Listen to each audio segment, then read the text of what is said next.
हमेशा की भांति आज हम आपको फिर लेकर के चलते हैं अपने YouTube चैनल मोक्षा नगरी काशी। तो जो मोक्षा नगरी काशी में आज हम आपको ले चलते हैं, तो आज हम जिस टॉपिक की चर्चा करने जा रहे हैं वो है शिव महिमा। काशी का एक पार्ट है, तो उसमें काशी के पार्ट में शिव महिमा की बात की जाती है। तो जब हम शिव महिमा की बात करते हैं तो शिव महिमा में भगवान शिव ही इस संपूर्ण सृष्टि के अनादि देव हैं, जिनकी महिमा का वर्णन वेदों, पुराणों, दर्शन, योग, तंत्र आदि साहित्यों में सर्वत्र मिलता है। भारत का जनमानस सर्वाधिक शैव धर्म से प्रभावित है और इससे ऐसा ज्ञात होता है कि शैव धर्म की सृष्टि का आदि धर्म था तथा अन्य मतों का प्रचार बहुत बाद में हुआ। भगवान शिव योगियों, भक्तों, तांत्रिकों, वेदांतियों, कर्मकांडियों, उपासकों, दार्शनिकों आदि में सर्वत्र पूजनीय हुए हैं और यही ज्ञान, कर्म व भक्ति के आदि देव हैं। वेदांत ने सृष्टि के मूल तत्व को पर ब्रह्मा कहा है, जो निराकार व निर्गुण अवस्था में रहता है और उसी का साकार व सगुण रूप स्वयं भगवान शिव है। विभिन्न धर्मों में जिसे ईश्वर कहा गया है वह स्वयं भगवान शिव ही है। यह संपूर्ण जड़ चेतनात्मक सृष्टि उसी के विभिन्न रूप हैं। शिव ही सृष्टि की अनादि शक्ति है और जिनसे सृष्टि का धारण पोषण हो रहा है। भगवान शिव संसार के उद्धार के लिए बार बार इस संसार में जन्म लेते रहे हैं और इनकी विभूतियों का कोई अंत ही नहीं है। यही भगवान सदाशिव महादेव नाम से एक ऐतिहासिक पुरुष के रूप में अवतरित हुए, जिन्होंने भारतीय धर्म एवं संस्कृति को एक नया ही रूप दिया और वे भारत ही नहीं बल्कि संपूर्ण विश्व में पूजित हुए हैं। वेद, पुराण, उपनिषद, महाभारत आदि ग्रंथों में शिव को ही जगत का आदि कारण प्रतिपादित किया है। ऋग्वेद, यजुर्वेद आदि में शिव महिमा का वर्णन है और इनमें इनको सृष्टिकर्ता ब्रह्मा ही माना गया है। ब्रह्मा माना गया है। भगवान कृष्ण ने महाभारत में भगवान शिव की स्तुति की थी। शिव महिमा इस पृथ्वी तक ही सीमित नहीं बल्कि तीनों लोकों में भी इसकी प्रतिष्ठा है। आकाश में भगवान शिव की पूजा तारक लिंग के रूप में, पाताल में हाटकेश्वर के रूप में तथा पृथ्वी में महाकाल के रूप में होती है। पाताल में हाटकेश्वर की स्थापना स्वयं ब्रह्मा जी ने की थी। पाताल में हाटकेश्वर की स्थापना स्वयं ब्रह्मा जी ने की थी। तो भारत में भगवान शिव ही ऐसे जिनमें सभी साधना पद्धतियों का समावेश है तथा सभी संप्रदाय वाले इनकी पूजा उपासना विभिन्न विधियों में करते हैं। सभी देवतागण इंद्र, वरुण, विष्णु, ब्रह्मा एवं अवतारों पुरुषों ने शिव उपासना को ही महत्व दिया है, क्योंकि उनको प्रसन्न किए बिना कोई भी कार्य सफल नहीं होता है। ये सर्वसाधारण के भी उपाय हैं। शिव पूजा में एक ही विशेषता यह भी है कि इसमें पुरोहितों का प्राधान्य नहीं है। स्त्रियां, शूद्र, वैश्य आदि स्वयं ही शिव की पूजा कर सकती हैं। शिव मंदिरों में सभी का प्रवेश हो सकता है। स्पर्श दोष शिव जी को स्पर्श नहीं करता। भगवान शिव अत्यंत भोले भंडारी और थोड़े में संतुष्ट हो जाने वाले देव हैं। शिव जी के केवल पत्र पुष्प से ही प्रसन्न होते हैं। पुष्प भी, आख के पत्र भी, बिल्व के तथा सर्वत्र उपलब्ध जड़ी बूटियां जैसे भांग, धतूरा आदि ही उनकी पूजा की सामग्री है। भगवान शिव की पूजा व अभिषेक सभी स्त्री पुरुष बिना जाति व वर्ण भेद के स्वयं अपने हाथ से कर सकते हैं। शिव का शाब्दिक अर्थ है कल्याणकारी, मंगल। ये पंचमुख से जगत का कल्याण करते हैं और ये मुख है वामदेव, कालाग्नि, दक्षिणेश्वर, ईशान तथा कल्याण, सुंदरम। कहीं कहीं इनको ईशान, तत्पुरुष, अघोर, वामदेव तथा सद्योजात भी कहा गया है। इन्हीं प्रतीकों को लेकर इनकी 5 विशिष्ट मूर्तियां बनाकर पूजा की जाती है। कहीं कहीं इनके अष्ट रूपों को लेकर अष्ट भावों वाली मूर्तियां बनाई गई हैं। वह उसके रूप में इनकी पूजा होती है। ये अष्ट भाव हैं सर्वभव, रुद्र, उग्र, भीम, पशुपति, ईशान और महादेव हैं। शिव का दूसरा अर्थ है चिति शक्ति। शिव का दूसरा अर्थ है चिति शक्ति, जो सभी प्रकार के बंधनों से मुक्त है। शिव का तीसरा अर्थ है सदाशिव, जो अनुमानतः इस भारत भूमि में लाखों वर्ष पूर्व अवतरित हुए थे तथा पृथ्वी के कण कण को पवित्र बनाकर गए। उन्होंने जीवन मात्र के कल्याण के लिए अपना सर्वस्व लुटा दिया। इसी कारण इनको सदाशिव कहा जाता है। इस पृथ्वी पर मनुष्य का आविर्भाव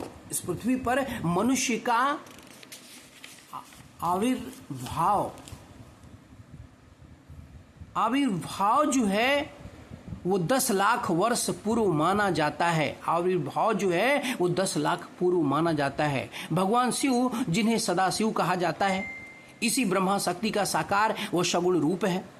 और इस पृथ्वी पर भगवान शिव एक विराट व्यक्तित्व है। देवतागण ब्रह्मा की शक्तियों की विभिन्न अभिव्यक्तियां हैं, किंतु शिव इन देवताओं के भी देवता हैं।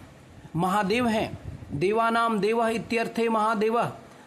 महादेव हैं, देवानाम देवः इत्यर्थे महादेवः। भारत की संपूर्ण क्रांति से भगवान शिव का अतुलनीय योगदान रहा है। हमारी वर्तमान सभ्यता के मूल में जितना भगवान शिव का योगदान रहा है, उतना अन्य किसी अवतार का नहीं रहा है। शिव का प्रभाव संपूर्ण विश्व में व्याप्त हो गया। किसी समय संपूर्ण विश्व में उन्हीं की पूजा हो रही थी तथा आज भी किसी न किसी रूप में उनकी महिमा को स्वीकार किया जाता है। इन्होंने ही आर्यों अनार्यों के मध्य सेतु का कार्य किया था, जिससे दोनों सभ्यताएं परस्पर संयुक्त होकर रहने लगी। मानव सभ्यता व संस्कृति के गठन में भगवान शिव को ही विशेष भूमिका है। भगवान शिव का आविर्भाव ऐसे युग में हुआ जब समाज में कोई व्यवस्था ही नहीं थी। व्यवस्था को स्थापित करने के लिए उन्हें काफी संघर्ष करना पड़ा। किसी आदर्श को मूर्ति रूप देने के लिए आंतरिक बल ही की नहीं, कठोर निर्णयों की भी आवश्यकता होती है। ऐसे ही व्यक्ति इस सृष्टि में पूजनीय होते हैं, जो बाधाओं से न घबराकर उन पर विजय प्राप्त करते हैं। शिव इसी कोटि के व्यक्ति थे। वे जहाँ शांत, कल्याणकारी व कोमल थे, वहाँ कठोर भी थे। इसी कारण वे सर्वत्र पूज्य हुए। शिव की अलौकिक विद्वता, नेतृत्व, मानव प्रीति आदि विषयों को ध्यान में रखकर विचार करने पर भी उस युग के साधकों को यह प्रतीत हुआ कि शिव मनुष्य रूप में स्वयं ब्रह्मा ही हैं। वे ही परम पुरुष हैं, वे ही तारक ब्रह्मा हैं तथा वे ही देवों के देव हैं। भगवान शिव ने समाज को व्यवस्थित व सुसंगठित करने के लिए कई महान कार्य किए, जिनसे भारतीय समाज को एक नई दृष्टि मिली।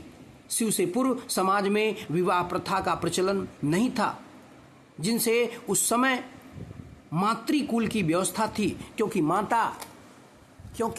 माता को तो पहचाना जा सकता है, पिता को नहीं।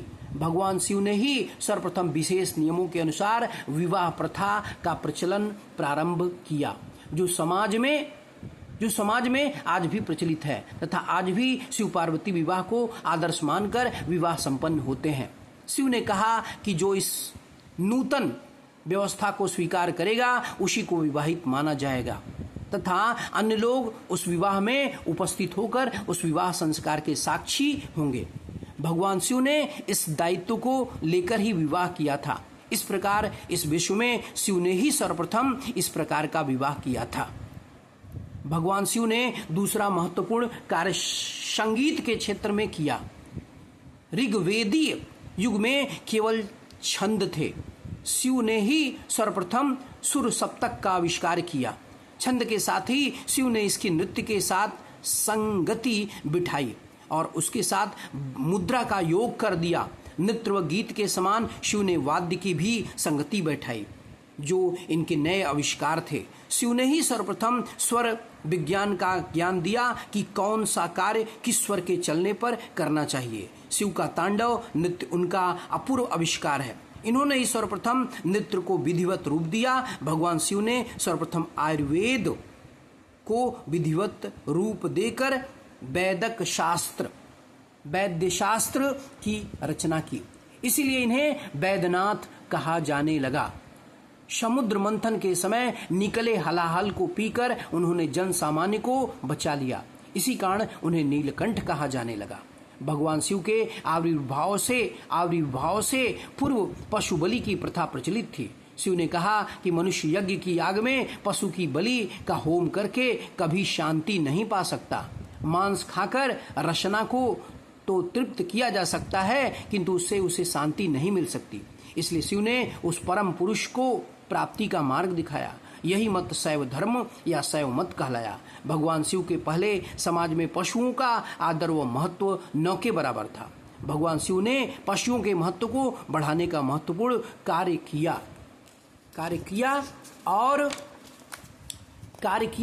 और समाज को अवगत कराया कि पशुओं के संवर्धन से ही समाज को आर्थिक मजबूती प्राप्त हो सकती है। उन्होंने इसलिए बैल को अपना वाहन बनाया।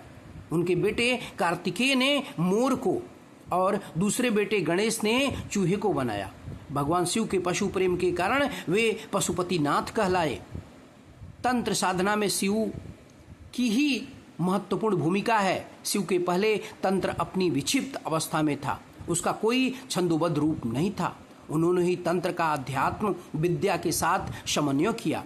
शिव का उपदेश था कि व्यवहारिक जगत की किसी प्रकार उपेक्षा मत करो, इसके साथ सामंजस्य बनाकर रखो। चलो, शिव कह रहे हैं वर्तमानेषु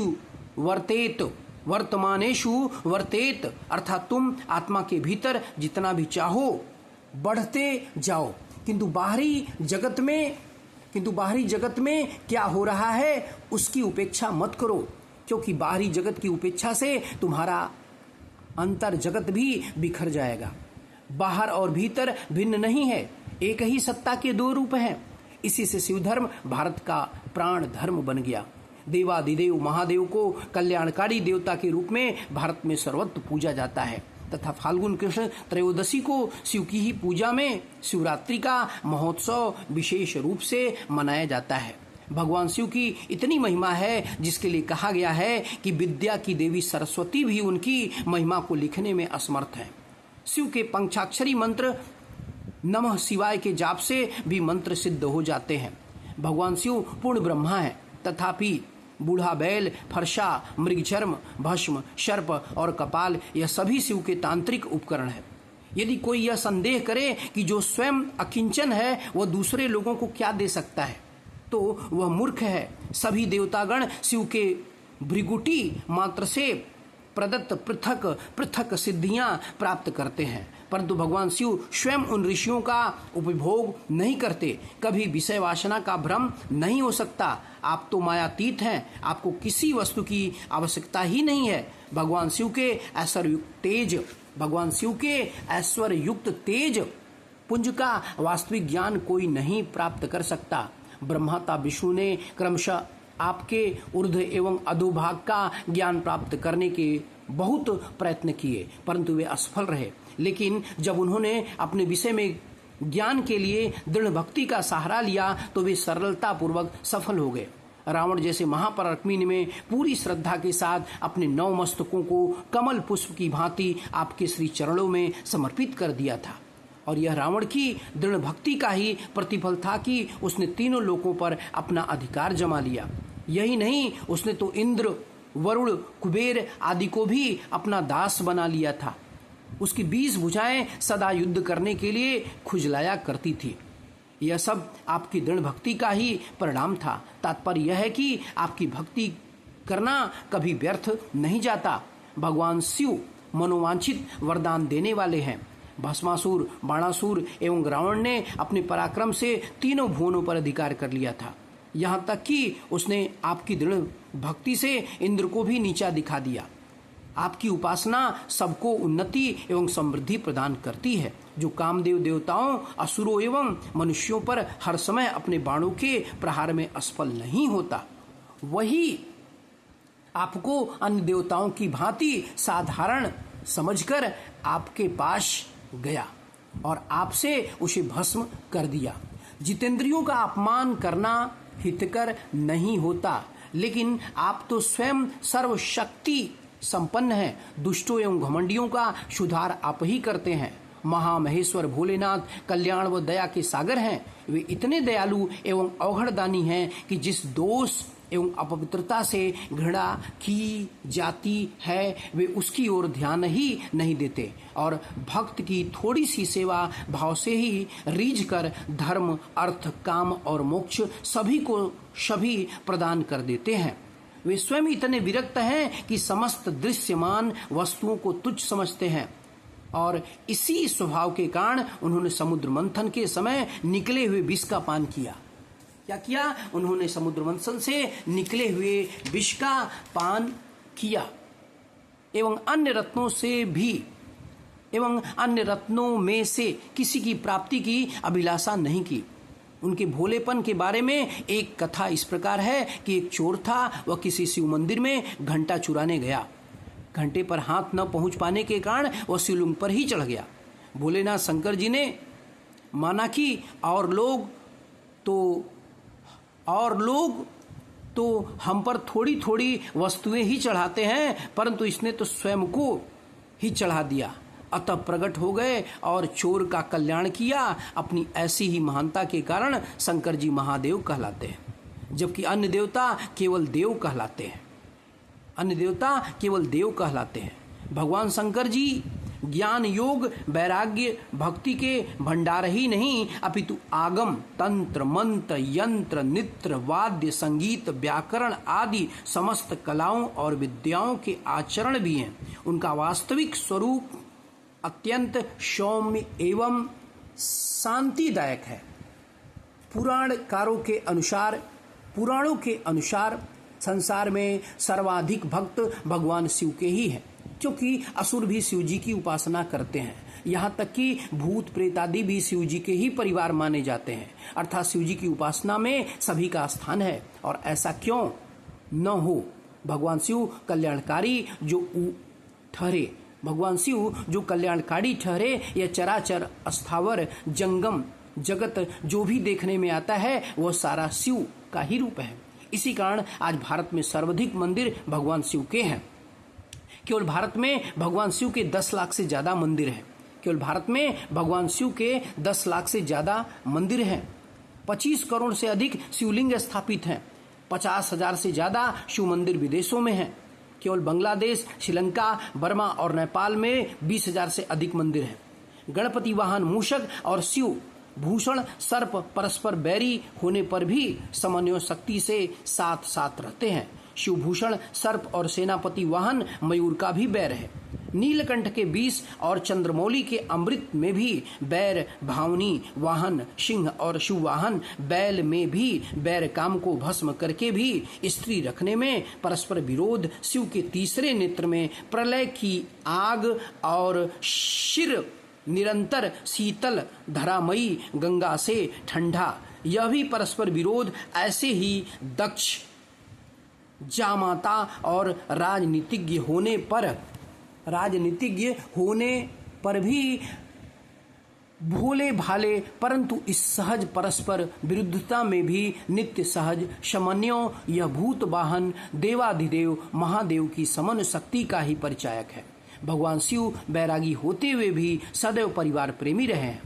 दक्ष यज्ञ में पार्वती के सती हो जाने पर अपनी पत्नी का शव कंधे पर लादकर घोर विलाप करते हुए संपूर्ण पर्वत जंगल, नदी नाले, सागर, पृथ्वी के कोने कोने में अरण्य रोदन करते रहे।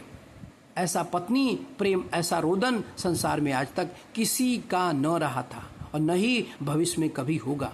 जब भगवान विष्णु ने पार्वती के अंग काटकर संपूर्ण धरा पर छितरा दिया तो भगवान शिव ने सती के टुकड़े जहां भी गिरे वहां शक्ति पीठों की स्थापना कर जन कल्याण का मार्ग प्रशस्त किया। महादेव भूत, भविष्य, वर्तमान तीनों कालों की बातों को जानते हैं। प्रलय काल में उनके अतिरिक्त दूसरा कोई नहीं रहता। ब्रह्मांड समस्तान हो जाता है।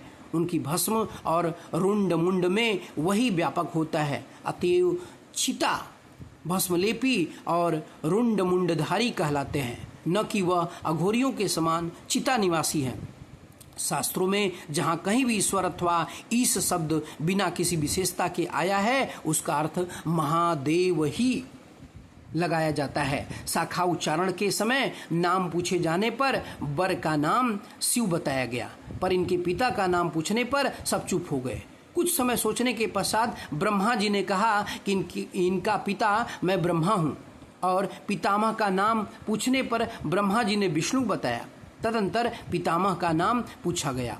उत्तर देने में सारी सभा अत्यंत मौन रही। अंत में मौन भंग करते हुए शंकर जी स्वयं बोले, सबके प्रपितामह तो हम ही हैं। उपरोक्त शिव महिमा से स्पष्ट है कि भगवान शिव देवों के देव महादेव हैं और समस्त जग में निवास करने वाले छोटे बड़े अमीर गरीब से लेकर भूत प्रेत पशु पक्षी और पेड़ पौधे तक के ईश्वर हैं। तक के क्या है? ईश्वर हैं। तो आज के लिए सिर्फ इतना ही। अब हम आपको मिलते हैं अपने नेक्स्ट यूट्यूब वीडियो में। जय हिंद, जय भारत, जय भगवान बुद्ध की, जय काशी के 33 कोटि देवताओं की जय हो। हर हर महादेव, हर हर महादेव। जय श्री राम, जय श्री राम, जय श्री राम। जय बाबा भोले विश्वनाथ जी की जय। हर हर महादेव जी की जय।